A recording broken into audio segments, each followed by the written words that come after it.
हे दोस्तों, welcome to my channel.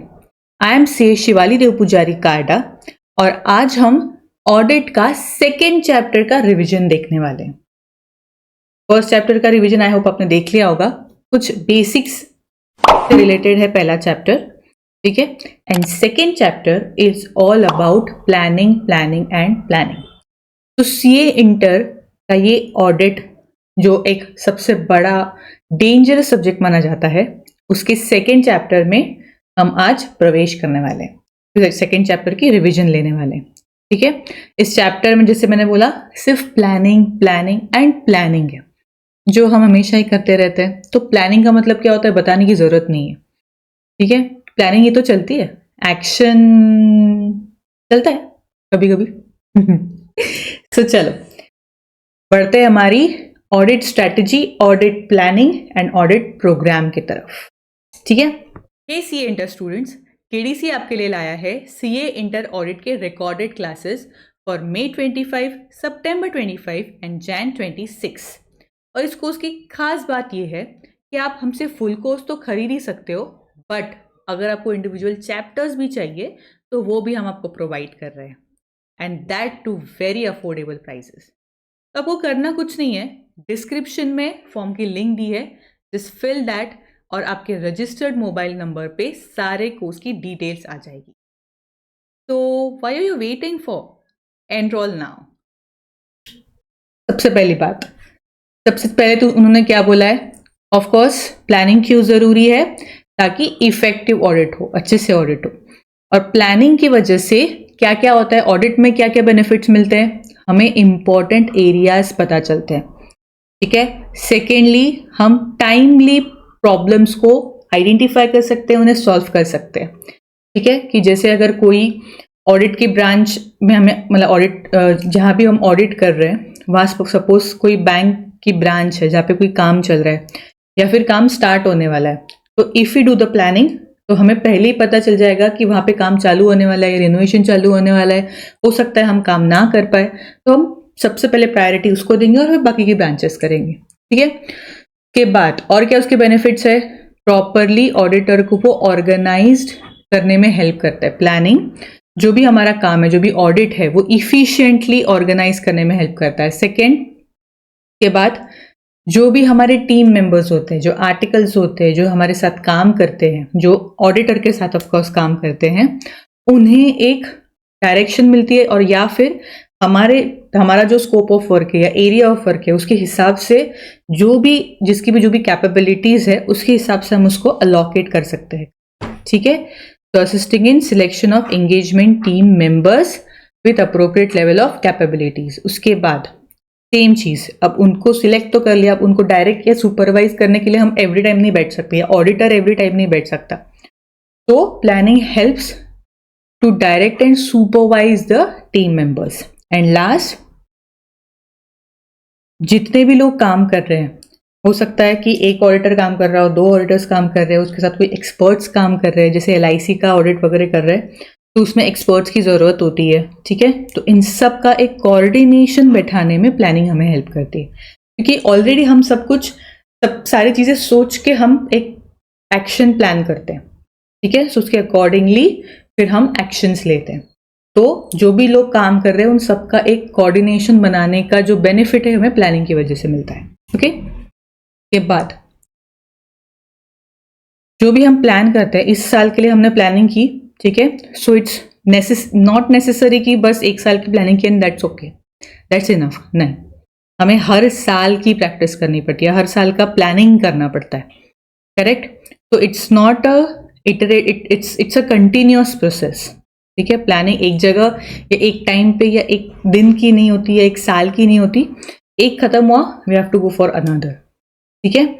So it's a continual and iterative process, ठीक है। जैसे ही प्रीवियस ऑडिट खत्म हुआ we have to continue for next, ठीक है। बट कोई भी प्लानिंग करने से पहले कुछ प्लानिंग करने में जो भी एक्टिविटीज हम करते हैं उनके कुछ ना कुछ टाइमिंग्स होते हैं। अब टाइमिंग्स का मतलब क्या है, मैं इसीलिए वर्ड्स पे ज़्यादा ध्यान दे रही हूँ ताकि इसी तरह के क्वेश्चंस आते हैं, इस तरह के लैंग्वेजेस में क्वेश्चन आते हैं, ठीक है। सो कोई भी ऑडिट का जो हम लोग प्लान करते हैं उसके पहले हमें कुछ एक्टिविटीज़ करनी पड़ती है, ठीक है। वो एक्टिविटीज़ क्या है, जैसे उसने फॉर एग्जांपल दिया है कि जैसे हम रिस्क आइडेंटिफाई करते हैं, रिस्क ऑफ मटेरियल मिसस्टेटमेंट। अब रिस्क ऑफ मटेरियल मिसस्टेटमेंट मतलब क्या? Material misstatement is what? Material misstatement is control risk and inherent risk. Okay, so risk of material misstatement को आइडेंटिफाई करने से पहले हम कुछ एक्टिविटीज करते हैं, जैसे एनालिटिकल प्रोसीजर हो गया, या वो जो ऑर्गेनाइजेशन है वो कौन से फ्रेमवर्क में काम करती है, तो कौन सा लॉ अप्लीकेबल होता है, किस तरह की बैलेंस शीट्स उसकी बनती है, ठीक है। प्लस मटेरियलिटी लेवल हमें क्या डिसाइड करनी है उसमें, प्लस क्योंकि उस हिसाब से हम उस एरिया में लोगों को ज़्यादा अलोकेशन करेंगे काम का, या जो एक्सपीरियंस लोग हैं उसको ज़्यादा अलोकेशन करेंगे काम का। प्लस क्या क्या लोग, कौन से एक्सपर्ट्स इन्वॉल्व है, एंड इस तरह की अदर रिस्क असेसमेंट प्रोसीजर्स हम लोग परफॉर्म करते हैं। तो ऐसा नहीं कि प्लानिंग में हाफिजली हमको सब कुछ एक साथ डिसाइड करना पड़ता है। इट्स जस्ट दैट कि हमें क्या पहले करना है, क्या बाद में करना है, ये थोड़ा हमें प्लानिंग में डिसाइड करना पड़ता है। कि जैसे अगर रिस्क ऑफ मटेरियल मिसस्टेटमेंट देखने से पहले हमें ये चार पांच चीजें अपने को देखनी पड़ती है। ओके, सेम चीज कि प्लानिंग में क्या क्या कंसिडर होता है कि हमें जो भी लीगल फ्रेमवर्क है, मतलब कि उसको कौन सा एक्ट लगता है, कौन से बेसिस पे वो बैलेंस शीट्स, फाइनेंशियल स्टेटमेंट्स बनाते हैं, वो हमें पता होना चाहिए। प्लस क्या क्या सिग्निफिकेंट मैटर्स है, क्या क्या इंपॉर्टेंट मैटर्स है, ऊपर जो मटेरियलिटी बोला हमने वो। प्लस और ये 2 सजेशंस क्या दिए हैं प्लानिंग करते वक्त, कि सबसे पहली बात, जब भी प्लानिंग करो दूसरे पार्टनर्स को या जो भी ग्राउंड वर्क कर रहे हैं, जो भी आर्टिकल्स, जो भी तुम्हारे team members which is called engagement team members, तो जो भी काम कर रहे हैं उसका तुम्हें सलाह लेना चाहिए ऑडिटर को। अकेले बैठ के प्लानिंग नहीं करनी है, बिकॉज उनको ये पता है कि एक्चुअल ग्राउंड्स में क्या हो रहा है, ठीक है। तो क्या प्रैक्टिकली पॉसिबल है, क्या नहीं है, दे नो इट। तो क्योंकि वो पहले ऑडिट कर चुके हैं तो प्रैक्टिकलिटी उनको पता होती है। You should involve you should involve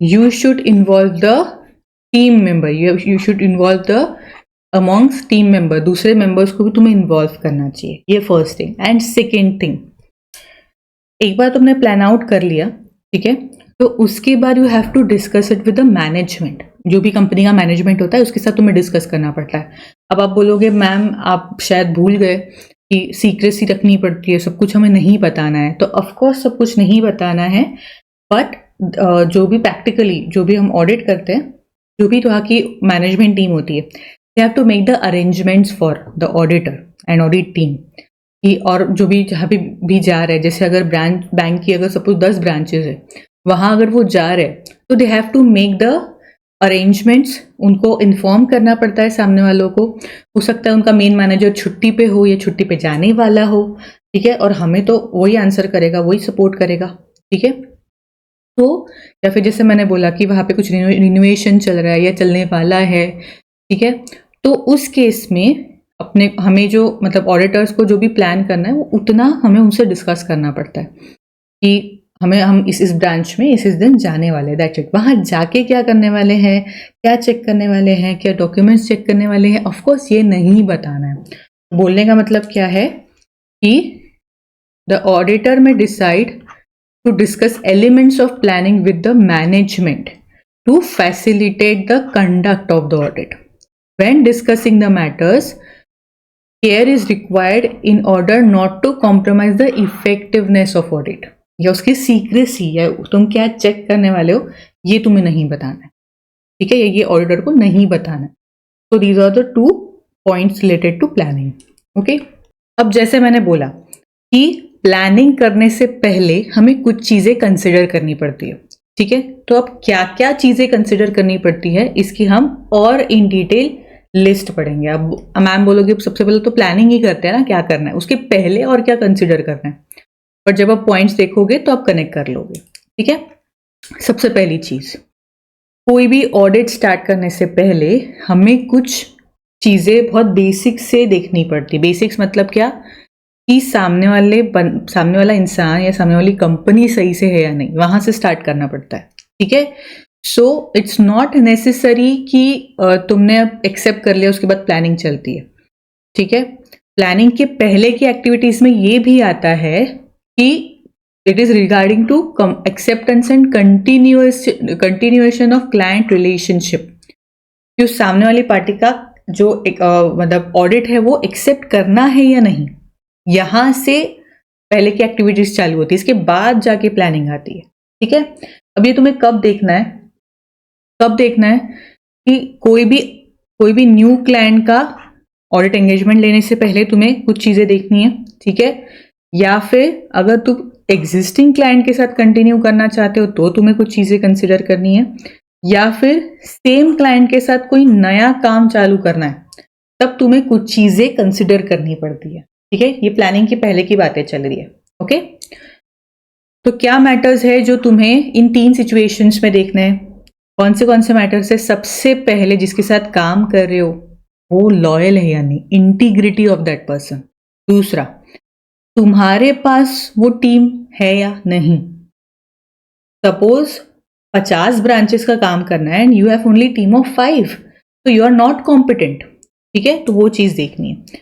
उसके बाद प्रीवियस ऑडिट में क्या मैटर्स हुए, क्या क्या डिफिकल्टीज आई, या क्या अगर उसके साथ तुम ऑलरेडी कुछ कर चुके हो काम तो उसके साथ क्या difficulties I.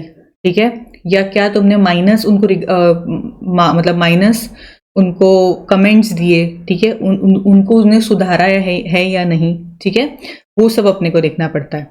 And in case अगर अपन नया ऑडिट ले रहे हैं, ठीक है, सामने वाली पार्टी के साथ, तो पिछले वाले ऑडिटर का एनओसी हमें लेना पड़ता है, उसे हमें कम्युनिकेट करना पड़ता है कि हम ये ऑडिट एक्सेप्ट कर रहे हैं, आपका कोई प्रॉब्लम है या नहीं। ठीक है, तो जब भी हम नया ऑडिट ले, ठीक है, या प्रीवियस ऑडिट को कंटिन्यू करें, ठीक है, या एग्जिस्टिंग के साथ तुम कोई नया और मतलब काम ले रहे हो, तो you have to see this things. ठीक है, प्लस और तुम्हें क्या देखना है बिफोर एक्सेप्टिंग? हमने सबसे पहले जो बेसिक्स में देखा था इंडिपेंडेंस का। ठीक है, इंडिपेंडेंट ऑडिट, इंडिपेंडेंट एग्जामिनेशन, जो ऑडिट का हमने डेफिनेशन पढ़ा था। तो that independency is not related to auditor only. किसी भी फर्म का मतलब कोई भी इंसान जो भी तुम्हारा एम्प्लॉय है या जो भी तुम्हारा आर्टिकल है, जो भी तुम मतलब इन शॉर्ट एंगेजमेंट टीम जो उस पर्टिकुलर ऑडिट पे काम करने वाली है, वो किसी भी तरह उस फर्म से या उस ऑर्गेनाइजेशन से जुड़ी हुई नहीं होनी चाहिए। So independency is not at your level only but your team level, क्योंकि वो एक्चुअल ग्राउंड लेवल पे जाके काम करने वाले हैं। तो सेकेंडली हमें वो देखनी है कि the engagement partner shall remain alert, ठीक है, related to non compliance with ethical requirement by member of engagement team. ठीक है, तो उसको क्या देखना है, उसको कुछ चीजें अपने को देखनी, उसको मतलब एंगेजमेंट पार्टनर को, जो प्रिंसिपल ओनर होता है, ओनर मतलब जो एक्चुअल ऑडिटर होता है, ठीक है, उसको क्या देखना है कि he should identify and evaluate the circumstances and relationships that create threat to independence। किसी एंगेजमेंट टीम मेंबर का कोई भाई बहन उस ऑर्गेनाइजेशन में काम तो नहीं कर रही जो कोर पोजीशन पे बैठी है। ठीक है, उसके बाद information on identified breach of the firm's independence policy and procedure, whether they create a threat to independence। पहले कुछ किसी ने रूल ब्रेक किया था क्या, वो हमें ध्यान रखना है कि पहले रिलेशन था या रिलेशन पिछले ऑडिट में जो भी तुम्हारी एंगेजमेंट टीम थी उसका कोई ना कोई रिलेशन था बट उसने रिवील नहीं किया। ठीक है, तो दैट इज अ ब्रिज। तो उसके लिए हमने क्या किया, या उसका भी वापस से यहाँ पे असर नहीं होना चाहिए। ठीक है, एंड अगर ऐसा कुछ है, अगर मिल गया उसको कोई रिलेशन या कोई इन्फ्लुएंस या वॉट एवर इंडिपेंडेंस का थ्रेट मिल गया, तो उस केस में have to take a proper action. ठीक है, एंड लास्ट थिंग, मेन सबसे पहले मेन चीज क्या है, engagement letter. Before commencement of audit, auditor को किसको सेंड करना पड़ता है, ऑडिटर को सेंड करना पड़ता है, कंपनी को क्या सेंड करना पड़ता है, ऑडिट एंगेजमेंट लेटर। ठीक है, उसमें बहुत सारी टर्म्स लिखी होती है कि किस तरह से काम होगा, क्या क्या स्कोप है, क्या इंक्लूड है, क्या नहीं है, किस तरह से रिपोर्टिंग होगी। ठीक है, तो ये कुछ चीजें हैं जो प्लानिंग के बहुत बहुत बहुत पहले करनी है, मतलब ऑलमोस्ट स्टार्ट, मतलब एक्सेप्ट करने से पहले भी करनी है बोल सकते हैं। ठीक है, एक्सेप्टेंस से रिलेटेड आ गई, क्योंकि इसके बाद और भी है जो प्लानिंग के पहले कुछ करना है, इसलिए मैं क्लियर कर रही हूँ कि ये 3 चीजें क्या है एक्सेप्टेंस के टाइम पे या एक्सेप्टेंस से पहले। इंटीग्रिटी वगैरह तुम देखोगे। ओके, अब आते हैं थोड़ा सा बाद में। ठीक है, थोड़ा सा बाद में क्या आना है कि जैसे ही तुम रिस्क असेसमेंट प्रोसीजर्स कंप्लीट कर लेते हो, रिस्क असेसमेंट प्रोसीजर्स मतलब क्या कि यू नो कि कौन सा एरिया रिस्की है, कौन सा नहीं है, तुमने एनालिटिकल प्रोसीजर्स वगैरह सब कर ली है। ठीक है, तो उसके बाद हमें कुछ चीजें करनी पड़ती है। ठीक है, सबसे मेन चीज क्या करनी है उसके बाद हमें रिसोर्सेज डिप्लॉय करने, हमें मतलब ऑडिटर को। ठीक है, हम ऑडिटर को रिसोर्सेज कौन होते हैं ऑडिटर के, इट्स एंगेजमेंट टीम। ठीक है, तो जहां भी हाई रिस्क एरिया, जहाँ पे स्पेसिफिक रिक्वायरमेंट है, जहाँ पे किसी एक्सपीरियंस बंदे की जरूरत है, वहां पे उसको अलॉकेट करना। ठीक है, फिर अमाउंट ऑफ रिसोर्सेज अलॉकेट करना। अमाउंट ऑफ रिसोर्सेज मतलब क्या कि जैसे हम इन्वेंट्री काउंट पे जाते हैं और बहुत बड़ा गोडाउन है, तो उसमें एक इंसान को भेज के होगा क्या, नहीं, हो सकता है तुम्हें 10 की टीम भेजनी पड़े, तो वो भी अलॉकेट करना पड़ता है। ओके, उसके बाद कब भेजनी है, when this resources are to be deployed, साल के बीच में, एंड में, साल के खत्म होने के बाद, कब भेजना है लोग तुम्हें। ठीक है, और कब इन लोगों को टाइम टू टाइम तुम्हें ब्रीफिंग करना है कि क्या काम चल रहा है, उनका रिपोर्टिंग लेना है, कैसे उनकी मीटिंग्स लेनी है कि कितना काम कंप्लीट हुआ, कितना नहीं हुआ, तो कौन से वो माइलस्टोन्स होंगे बोल सकती हूँ। ठीक है, 15 दिन बाद रिपोर्ट करना है या हर एक एरिया कवर करने के बाद रिपोर्ट करना है। तो एक बार एक्सेप्ट कर लिया, सब हो गया, रिस्क असेसमेंट प्रोसीजर्स भी कर ली। ठीक है, कि कहाँ का रिस्क है, कहाँ तुम्हें ज़्यादा ध्यान देना है, वो सब कुछ डिसाइड कर लिया। उसके बाद you have to deploy your resources, your engagement team. ठीक है, उसमें भी 4 पॉइंट्स है। मैं इस तरह से इसलिए पढ़ा रही हूँ क्योंकि क्वेश्चंस उस तरह से आते हैं तो बच्चे क्लिक नहीं कर पाते कि यार ये किस बारे में बात कर रहे हैं, क्योंकि everything seems to be before planning ना, और हम प्लानिंग ही सोच रहे हैं, बट कुछ चीजें प्लानिंग के पहले, कुछ चीजें प्लानिंग के बहुत पहले। So I have to clarify this to you. ठीक है, उसके बाद जब भी हम, अभी यहाँ पे ऑडिट स्ट्रैटेजी वर्ड यूज किया है, पहले ऑडिट स्ट्रैटेजी थोड़ा अलग था, बट अब उसको एक ही कर दिया गया क्योंकि उसमें बहुत थिन लाइन है, स्ट्रैटेजी एंड प्लानिंग में बहुत थिन लाइन है। ठीक है, इसीलिए उन दोनों को एक काइंड ऑफ मर्ज कर दिया गया, क्योंकि strategy is kind of bird eye view, बहुत ऊपर ऊपर से। ठीक है, तो जब भी हम ऑडिट स्ट्रैटेजी बनाते हैं, या बोल सकते हैं प्लानिंग के जस्ट पहले वाली चीज बोल सकते हैं। ठीक है, तो उस केस में हमें कुछ कुछ फैक्टर्स होते हैं जिसकी वजह से हम ये डिसाइड कर पाते हैं कि हमें क्या क्या एक्टिविटीज करनी है, क्या क्या एक्शंस लेने हैं। ठीक है, जैसे सबसे पहला उसने क्या बोला है कि auditor shall take following factors into consideration while establishing strategy. मतलब वो क्या बोल रहा है कि स्ट्रैटेजी बनाते वक्त, क्या बोल सकते हैं प्लानिंग बनाते वक्त, मैं ऑल्टरनेट वर्ड यूज कर रही हूँ। ठीक है, हमें 4 चीजें हमें काम आ सकती है। मैंने ये नहीं बोला कि उसके पहले अपने को उसी सब चीजें करनी है। देखो 2 चीजें होती है, कुछ चीजें हैं जो हमें प्लान करने से पहले करनी है। ठीक है, जो हमने ऊपर पढ़ा, materiality and experts and legal form वगैरह। ठीक है, वो हमने पढ़ा। फिर हमने क्या पढ़ा कि प्लानिंग के बहुत पहले, मतलब एक्सेप्टेंस के टाइम पे अपने को क्या चीजें करनी है, ऑडिट एक्सेप्टेंस के टाइम पे। ठीक है, अब हम क्या पढ़ रहे हैं, अब हम ये चीज पढ़ रहे हैं कि स्ट्रैटेजी बनाते वक्त या प्लानिंग करते वक्त हमें क्या क्या चीजें हेल्प करती है बेटर प्लान करने में या बेटर स्ट्रैटेजी बनाने में।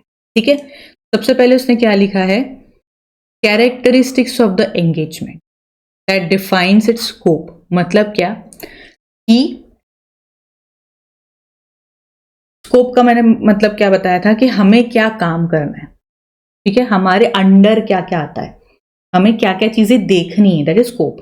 ठीक है, सो स्कोप डिसाइड करते हो क्या, स्कोप अगर मतलब क्या बोल सकते हो उसको, कुछ कुछ चीजें हैं जो हमारा स्कोप डिफाइन करती है। ठीक है, अब स्कोप पता चलेगा, उसके अकॉर्डिंग तुम स्ट्रैटेजी बनाओगे, राइट।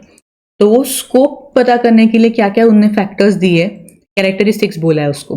तो क्या क्या फैक्टर्स दिए कि सबसे पहले उनकी रिपोर्टिंग फ्रेमवर्क क्या है, उनको कौन सा लॉ अप्लीकेबल है। हमारे लिए तो ये सब इंपॉर्टेंट है ना, कि उनकी बैलेंस शीट किस तरह से बननी चाहिए या फाइनेंशियल स्टेटमेंट किस तरह से बननी चाहिए।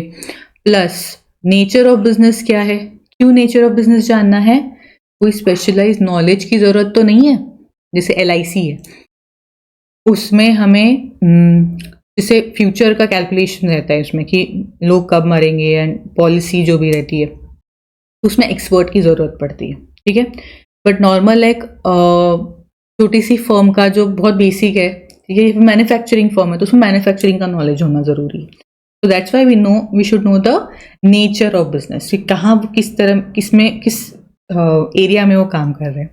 ठीक है, उसके बाद इंडस्ट्री स्पेसिफिक रिपोर्टिंग रिक्वायरमेंट, जो स्पेसिफिक इंडस्ट्री में, जैसे बैंक है, बैंकिंग इंडस्ट्री है, तो उसमें बहुत कुछ स्पेसिफिक रिक्वायरमेंट्स होती है जो हमें डिस्क्लोज करनी पड़ती है, जो हमें चेक करनी पड़ती है, जो नॉर्मल जैसे मैन्युफैक्चरिंग है या दूसरा कोई ऑर्गेनाइजेशन है उसमें नहीं होती है। ठीक है, and last is expected use of audit evidence obtain in previous audit.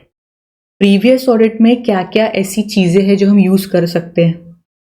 ठीक है, फिर वो इंटरनल कंट्रोल्स हो गए, ठीक है, या स्पेसिफिक एरिया के डॉक्यूमेंट्स हो गए। ठीक है, तो उससे क्या होगा, हमें पता चलेगा हमें क्या क्या करना है। अगर वो ऑलरेडी कोई चीज़ हम कर चुके दोबारा तो करेंगे नहीं। ठीक है, तो ये सब चीज़ें जानना, ये सब चीज़ें हमारी काम आती है। प्लस रिपोर्टिंग ऑब्जेक्टिव क्या है, एंगेजमेंट का रिपोर्टिंग ऑब्जेक्टिव मतलब किसको करना है, कौन से टाइमिंग पे करना है। ठीक है, जैसे यहाँ पे दिया है, क्या लिखा है कि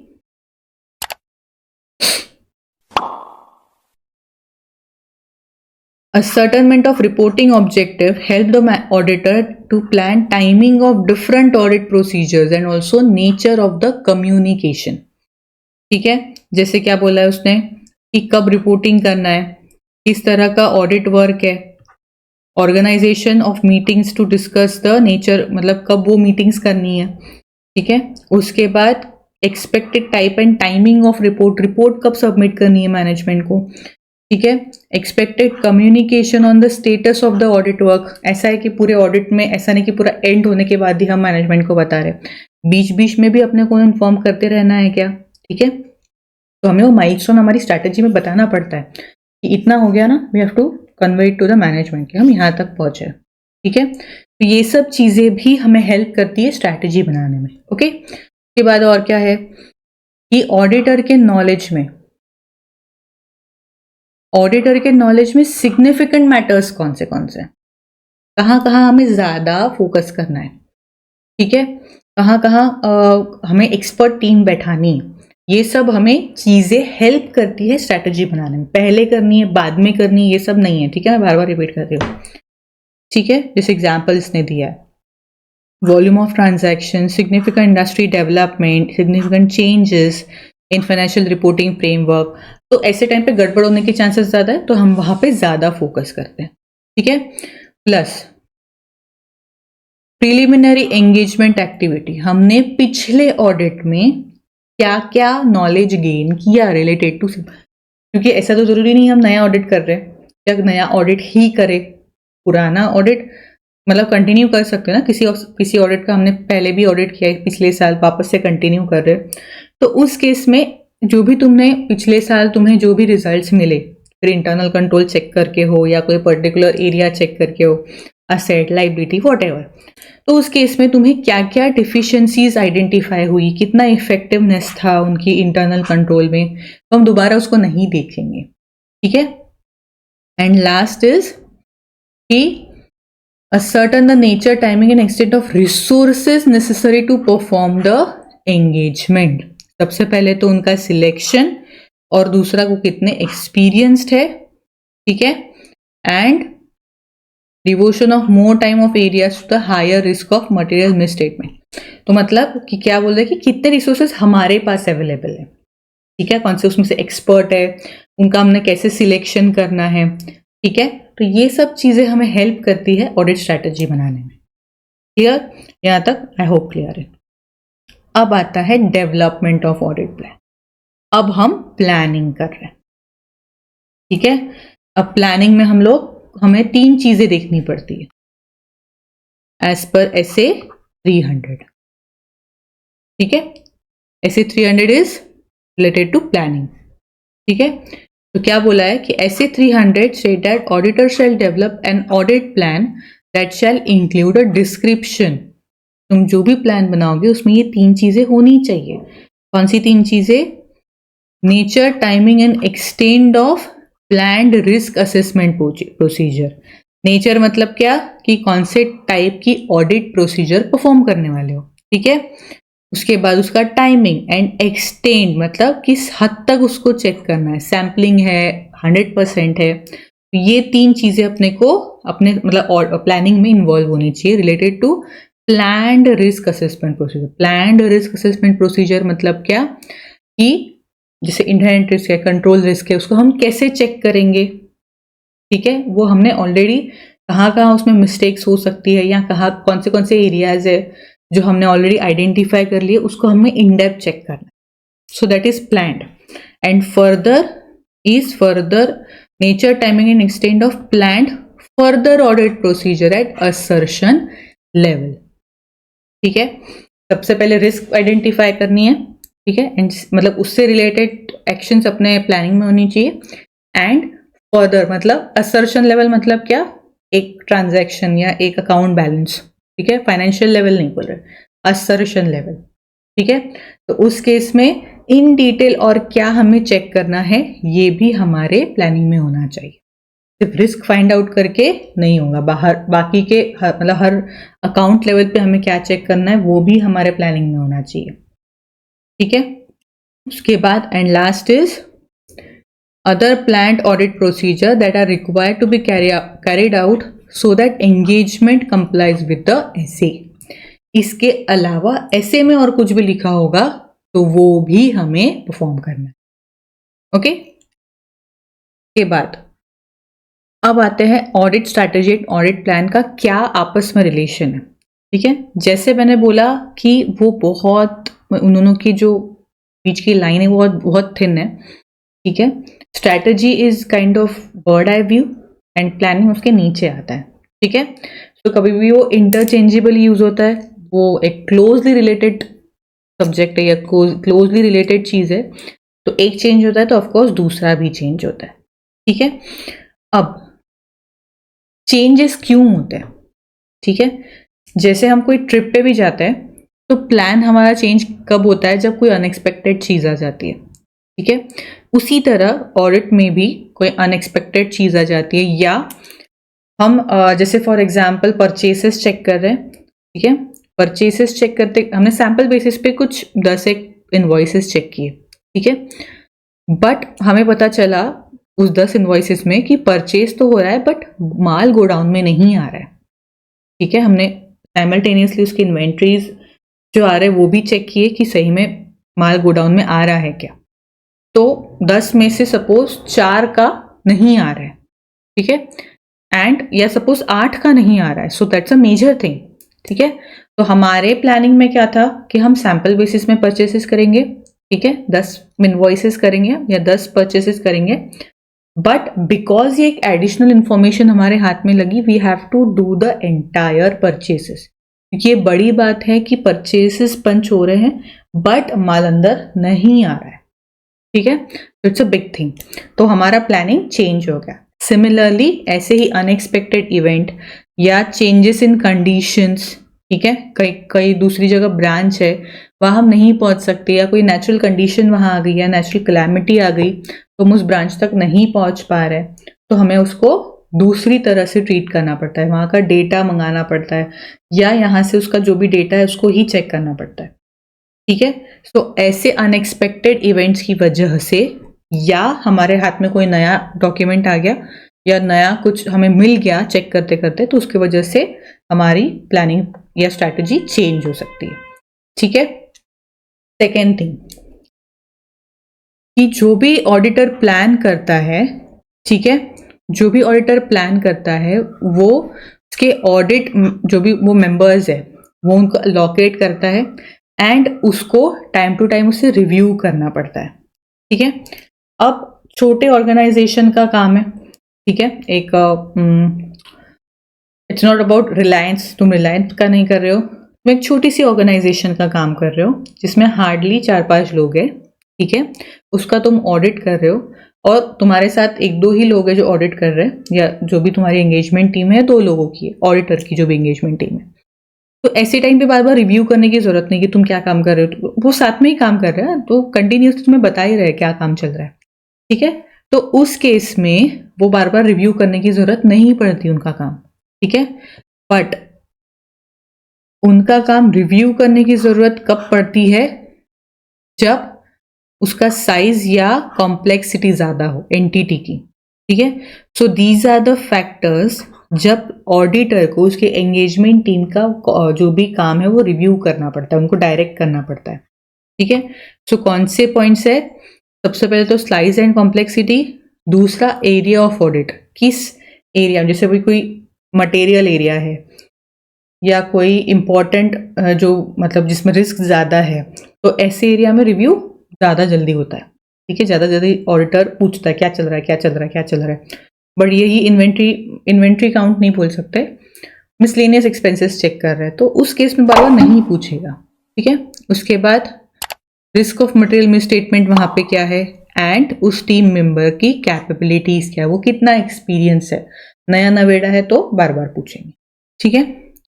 अब आते हैं डॉक्यूमेंटेशन पे कि जो भी हमने ऊपर देखा ऑडिट स्ट्रैटेजी, प्लानिंग, ये सब, और उसमें जो भी चेंजेस हो रहे हैं इन सबको हमें डॉक्यूमेंट करना पड़ता है। डॉक्यूमेंट करना मतलब क्या, लिख के रखना पड़ता है। क्यों लिख के रखना पड़ता है, क्योंकि हमारे दिमाग में इतना स्टोरेज नहीं है, ठीक है, हम इतना याद नहीं रख सकते और हमारे दिमाग की याद पे सामने वाला भरोसा नहीं करेगा, ठीक है। तो कल जाके हमको किसी ने भी पूछा तुमने क्या किया या हमें जानना है कि हमने क्या किया, तो उसके लिए एक रिटर्न डॉक्यूमेंट की जरूरत पड़ती है, ठीक है। सो ऑडिट स्ट्रैटेजी को जो हम डॉक्यूमेंट करते हैं उस पर क्या डॉक्यूमेंट करते हैं, क्या लिखते हैं वो इंपॉर्टेंट है। क्या लिखते हैं, इट्स अ रिकॉर्ड ऑफ की decisions considered necessary to properly plan the audit and to communicate significant matters to the engagement team।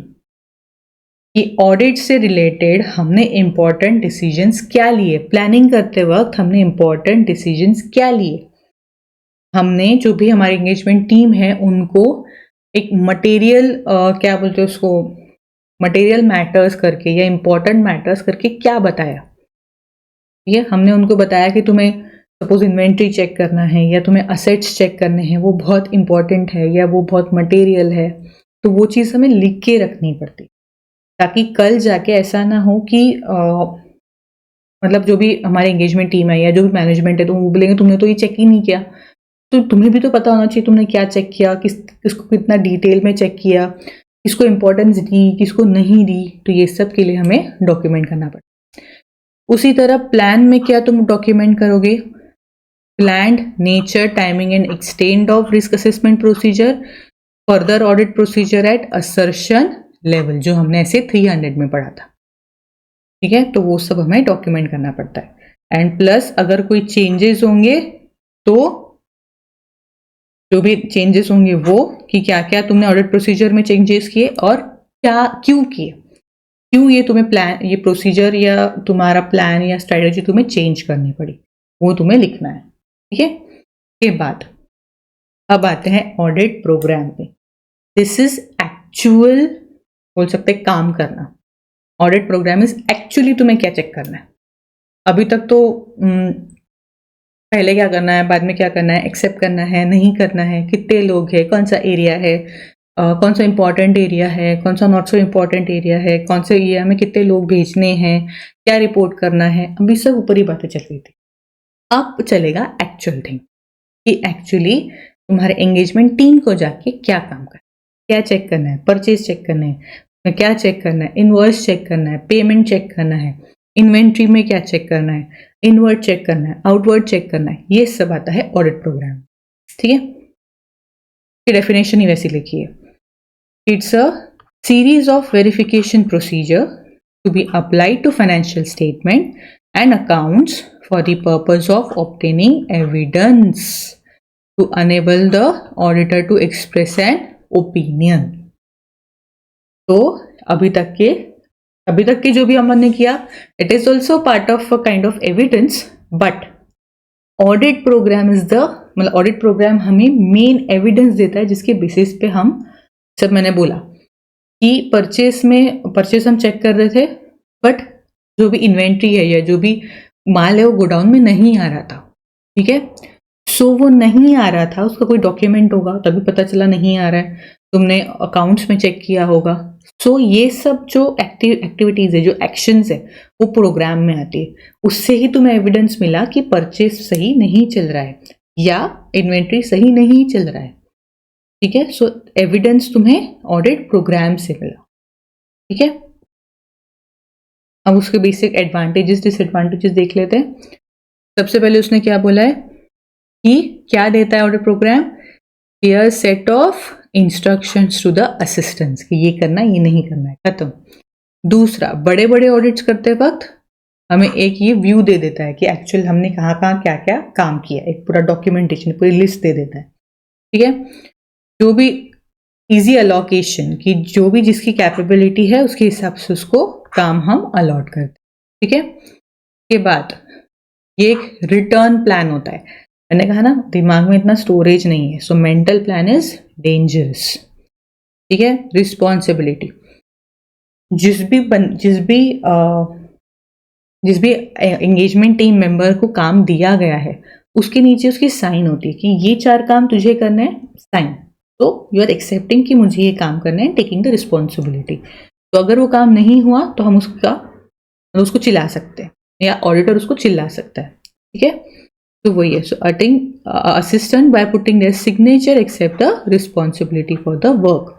Similarly हमें, मतलब जो भी ऑडिटर है जिसको प्रिंसिपल बोला गया है, he can tag the audit की कहाँ कहाँ तक पहुंचा है, किसने क्या क्या काम किया।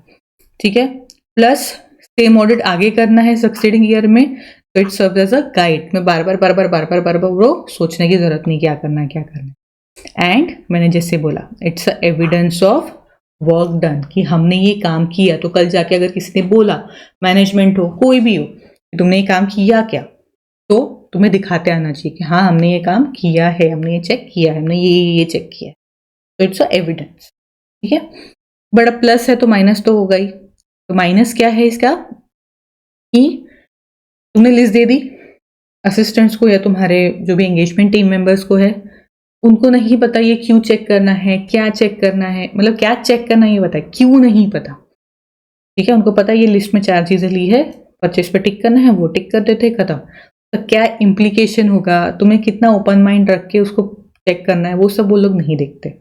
ठीक है, सो इट बिकम्स मैकेनिकल, और उसकी वजह से बिना समझे कि हम ये क्यों कर रहे हैं, का क्या पर्पस है, क्या इम्पैक्ट है, जो भी आर्टिकल्स है या जो भी असिस्टेंट्स होते हैं वो काम करते जाते। ठीक है, दूसरा, आजकल बिजनेस बहुत जल्दी जल्दी चेंज हो रहे हैं। ठीक है, उनके प्रोसीजर्स बहुत जल्दी जल्दी चेंज हो रहे हैं। हो सकता है तुमने जब वो मैनुअल था तब तुमने ऑडिट प्रोग्राम बनाया, अब वो उसके 2-4 प्रोसीजर्स हो सकता है कि पूरे ऑटोमेटेड हो गए, तो उसका चेक करने का तरीका अलग हो सकता है। ठीक है, बट तुम्हारे इसमें तो लिखा नहीं है, तो तुम अभी भी डॉक्यूमेंट्स चेक कर रहे हो, जबकि तुम डायरेक्टली मशीन से चेक कर सकते हो। तो बिकॉज ऑडिट प्रोग्राम में वैसा लिखा है, वो एक इनफ्लेक्सिबल हो जाता है कि बिजनेस चेंज हो गया, उसके हिसाब से तुम्हें चेंज होना चाहिए था, बट तुम चेंज नहीं हुए। ठीक है, उसके बाद 2 चीजें, पहला क्या है कि जिनको काम नहीं करना है वो क्या बोलेंगे कि यार इसमें तो नहीं लिखा है, मैं क्यों करूं, है ना। हम इन्वेंट्री चेक करने जा रहे हैं, हमें इन्वेंट्री चेक करने बोला है, आजू बाजू देख के डिफेक्टिव चेक करने बोला ही नहीं, उस लिस्ट में लिखा ही नहीं है, तो हमने नहीं किया। तो डिफेक्टिव माल पे पड़ा, वो उसको हमने नहीं देखा। तो जिसको काम नहीं करना है वो उसको एक गलत तरीके से ट्रीट कर सकता है या गलत तरीके से यूज कर सकता है ऑडिट प्रोग्राम को। ठीक है, एंड सेकेंड थिंग, दूसरी चीज क्या है कि जिसको बहुत काम करना है या जिसको अपनी इफिशिएंसी दिखानी है, जिसको अपना ओपन माइंडेड दिखाना है, तो ऑडिटर क्या बोलेगा, जितना बोला उतना करो, तो उसकी इफिशिएंसी खत्म हो जाएगी कि यार इसके अलावा तो मैं कुछ और सोच ही नहीं पा रही हूँ या सोच ही नहीं पा रहा हूँ। ठीक है, सो पॉजिटिव नेगेटिव दोनों इम्पैक्ट असिस्टेंट्स पे हो सकते हैं, या जो भी तुम्हारे एंगेजमेंट टीम है उसके ऊपर दोनों इम्पैक्ट्स हो सकते हैं। ठीक है, अब जिस तरह प्लानिंग करने से पहले हमें कुछ चीज़ें सोचनी पड़ती है, कुछ चीज़ें दिमाग में रखनी पड़ती है, उसी तरह ऑडिट प्रोग्राम बनाने से पहले भी हमें कुछ चीज़ें सोचनी पड़ती है, कुछ चीज़ें दिमाग में रखनी पड़ती है, वो भी हम देखेंगे। ठीक है, सबसे पहले ऑडिट जब हम करते हैं तब हम इंटरनल ऑडिट प्रोग्राम जब हम डिसाइड करते हैं तब audit program is very much dependent on internal controls, क्योंकि हम जो भी ट्रांजैक्शंस चेक कर रहे हैं वो कहाँ से आए हैं, वो सोर्स अगर सही है तो हम इन डिटेल नहीं जाएंगे, सोर्स गलत है तो हम इन डिटेल जाएंगे, तो उसके बेसिस पे ऑडिट प्रोग्राम डिसाइड होता है। ठीक है, तो जब भी हम ऑडिट प्रोग्राम बनाते हैं, auditor may conclude that relying on certain internal control is an effective and efficient way to conduct his audit. But सिर्फ इंटरनल कंट्रोल्स नहीं होते जिसके ऊपर हम ध्यान देते हैं, बाकी की चीजें क्या होती है कि कौन सी प्रोसीजर कौन सी टाइमिंग पे परफॉर्म हो रही है। ठीक है, मतलब ऐसा ना हो कि हम ऑलरेडी वहां पे जाके पहुंच जाए, जैसे हमने सपोज संडे को या हमने पहले ही इन्वेंट्री काउंट को प्लान कर लिया, ठीक है, या हमारे प्रोग्राम में डाल दिया कि 10 लोग इन्वेंट्री चेक करने के लिए जाएंगे। ठीक है, बट हो सकता है उस टाइम पे गोडाउन बंद हो या उनका माल आना जाना कर रहा हो। ठीक है, तो हमें पता होना चाहिए कि कौन सी प्रोसीजर हमें कब मतलब अप्लाई करनी है या कब फॉलो उसको करना है या कब उसको प्लान तुम्हारे ऑडिट प्रोग्राम में डालना है। ठीक है, दूसरा, जो भी क्लाइंट है उससे हमें क्या मदद चाहिए, उससे हमें कितने लोग चाहिए। ठीक है, अगर हम इन्वेंट्री काउंट करने के लिए जा रहे हैं और बहुत बड़ा गोडाउन है और हम लोग 10 लोगों को भेज रहे हैं और वहां सिर्फ 2 ही लोग अवेलेबल है, तो जो भी काउंटिंग है वो सही से नहीं, 2 बंदे कहाँ तक भागेंगे। ठीक है, किस किस को आंसर करेंगे। सो कितना कोऑर्डिनेशन हमें क्लाइंट से आ रहा है, ठीक है, प्लस कितने हमारे पास अवेलेबल है असिस्टेंट्स, एंड कितने एक्सपर्ट्स या दूसरे ऑडिटर्स इन्वॉल्व है। तो अगर वो कोई एक्टिविटी कर रहे होंगे, कोई एक्शंस कर रहे होंगे, तो वो एक्शंस हमारे ऑडिट प्रोग्राम में नहीं आएंगे ऑफ कोर्स। तो ये कुछ चीजें हमें ऑडिट प्रोग्राम मतलब ऑडिटर को ऑडिट प्रोग्राम बनाने से पहले ध्यान में मतलब पहले उसके देखनी पड़ती है। ठीक है, बट सिमिलरली जो भी ऑडिट प्रोग्राम तुम बनाओगे वो बनाते टाइम, जैसे प्लानिंग बनाते टाइम पे कुछ चीजें हमें दिमाग में रखनी थी या वो चीजें हमें हेल्प कर रही थी प्लानिंग करने के लिए या स्ट्रेटेजी बनाने के लिए, उसी तरह ऑडिट प्रोग्राम करने के लिए या ऑडिट प्रोग्राम बनाने के लिए कुछ चीजें हमें हेल्प करती है। तो सबसे पहला क्या है कि हमें हमारा स्कोप पता होना चाहिए, हमारी लिमिटेशंस पता होनी चाहिए, हम काम करते करते करते इतना अंदर तक घुस नहीं जाना है हमें। ठीक है, हमें पता होना चाहिए कि हमें परचेज चेक करना है, इन्वेंट्री चेक करना है, एंड हमें चेक करना है कि पेमेंट आया या नहीं, माल आया या नहीं अंदर, दैट्स इट। अब हमें ये नहीं चेक करना है कि वो माल जो आया उसकी क्वालिटी क्या थी या वो सही मिक्सचर से बना है या नहीं। ठीक है, या वो सही में उस प्रोडक्ट को बनाने के लिए काम आता है या नहीं। इतना इन डेप्थ नहीं जाना होता है, हमें कहीं ना कहीं अपने को ब्रेक करना होता है। ठीक है, so we should know our limitations. ठीक है, दूसरा हमें देखना है कि कौन सा जो भी एविडेंस है वो कौन सा बेस्ट है। ठीक है, जैसे फॉर एग्जांपल अगर हम डेटर्स का बैलेंस चेक कर रहे हैं तो उस केस में जो भी पेमेंट्स उससे आ रहे हैं, ठीक है, या सेल्स के जो भी एंट्रीज है दैट इज रिलायबल। बट अगर हम उससे एक्सटर्नल कंफर्मेशन ले, उससे हम जाने कि उसका बैलेंस क्या है, that is more relevant and more reliable, तो हमें यही देखना है कि अगर हमारे पास 4 ऑप्शंस है एक ही चीज को कंफर्म करने के लिए, तो उसमें से बेस्ट कौन सा है, और उसके अकॉर्डिंग हमें जो भी असिस्टेंट्स है उनको इंस्ट्रक्शन देना कि तुम ये चेक करो। ठीक है, उसके बाद करेक्ट प्रोसीजर। ठीक है, अननेसेसरी चीजें या अननेसेसरी स्टेप्स को इन्वॉल्व नहीं करना है। क्या मतलब वी हैव टू मतलब स्मार्टली करना है, ठीक है। ऐसा नहीं, अब जैसे फॉर एग्जाम्पल मैं पढ़ाई का एग्जाम्पल बताती हूँ। जैसे फॉर एग्जाम्पल क्या होता है कि हम पहले जो भी क्लास में पढ़ाते हैं उसके नोट्स बनाते हैं, अच्छे से ही बनाते हैं, ठीक है, इतना भी कोई गिचड़ मिचड़ नहीं कर रहा है। तो इसको प्रॉपर और सुंदर बनाने के लिए, कलरफुल बनाने के लिए हम और दूसरी नोटबुक बनाते हैं, उसमें हम यहाँ डिज़ाइन निकाल रहे हैं, यहाँ डिज़ाइन निकाल रहे हैं, तो अंडरलाइन कर रहे हैं, उसको सुंदर तरीके से अलग अलग पेन से लिख रहे हैं। This is waste of time. हमारा पर्पस क्या है? समझना, नोट से खत्म हो गई बात, ठीक है। उसी तरह ऑडिट में भी कुछ भी तुम्हें चेक करना है तो अननेसेसरी स्टेप्स को अवॉइड करना, ठीक है।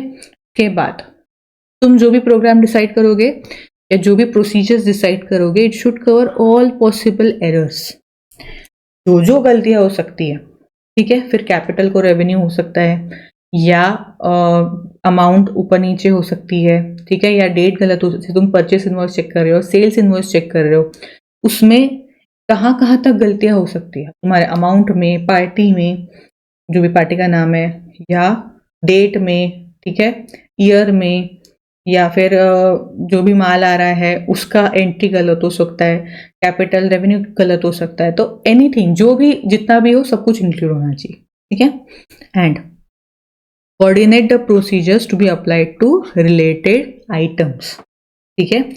मतलब क्या बोल रहे हैं कि जो भी एक दूसरे से जुड़े हुए हैं, जैसे जैसे मैंने बोला कि परचेस एंड इन्वेंट्री एक दूसरे से जुड़े हुए हैं, परचेस एंड पेमेंट एक दूसरे से जुड़ा हुआ है, तो उसको एक करेक्ट वे में या कोऑर्डिनेशन में चेक करो।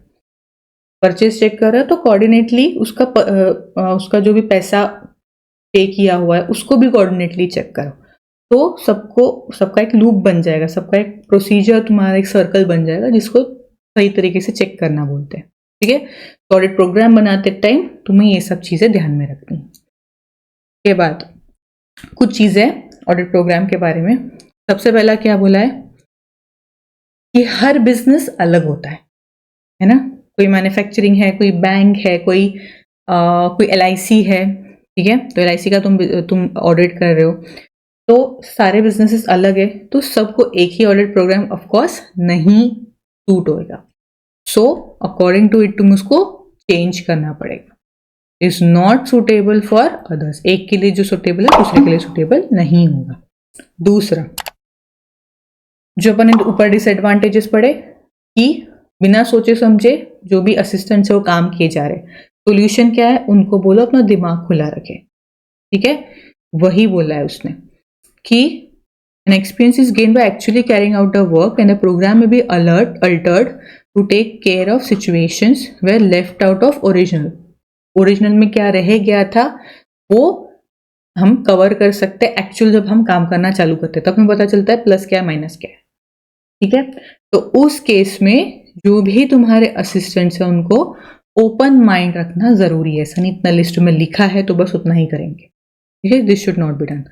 उसके बाद ऑडिटर को खुद को भी टाइम टू टाइम उसको रिव्यू करना है कि जो मैंने प्रोग्राम बनाया इज इट अभी भी वो अप्लीकेबल, ठीक है।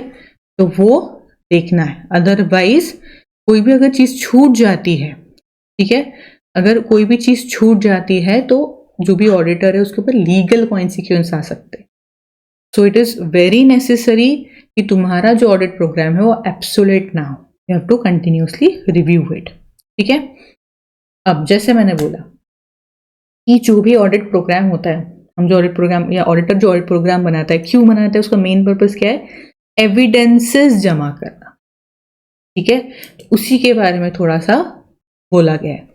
सबसे पहले तो उसकी डेफिनेशन क्या बोली है कि audit evidence is information used by auditor in arriving at conclusion on which auditors opinion is based. उस इंफॉर्मेशन के बेसिस पे वो ओपिनियन फॉर्म करता है, ठीक है।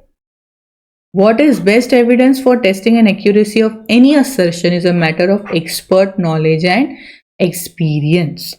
कौन सा एविडेंस बेस्ट है ये तुम्हें काम करते करते ही पता चलेगा, ठीक है।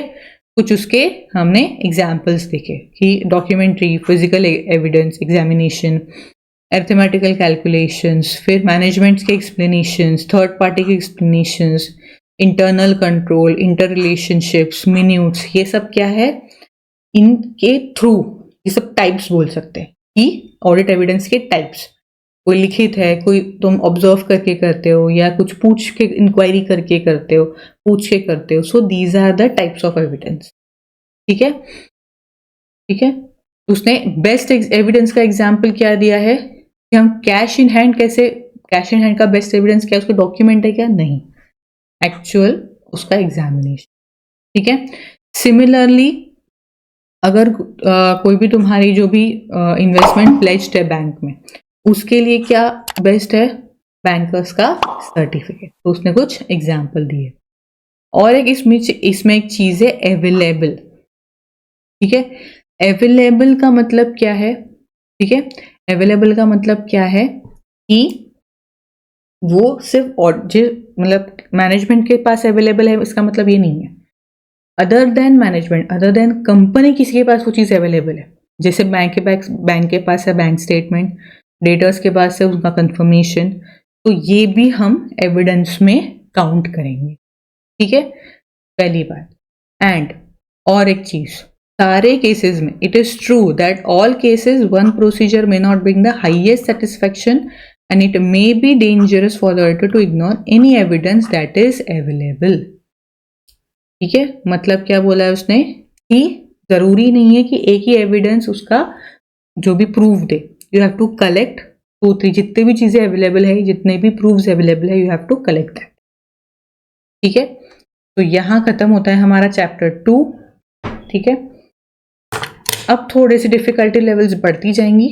ठीक है, so you have to concentrate more. ठीक है, आई होप आपको वीडियो पसंद आई हो, आपको समझा हो चैप्टर 2 का रिवीजन. अगर आपको समझा है तो please please do like the video and subscribe my channel.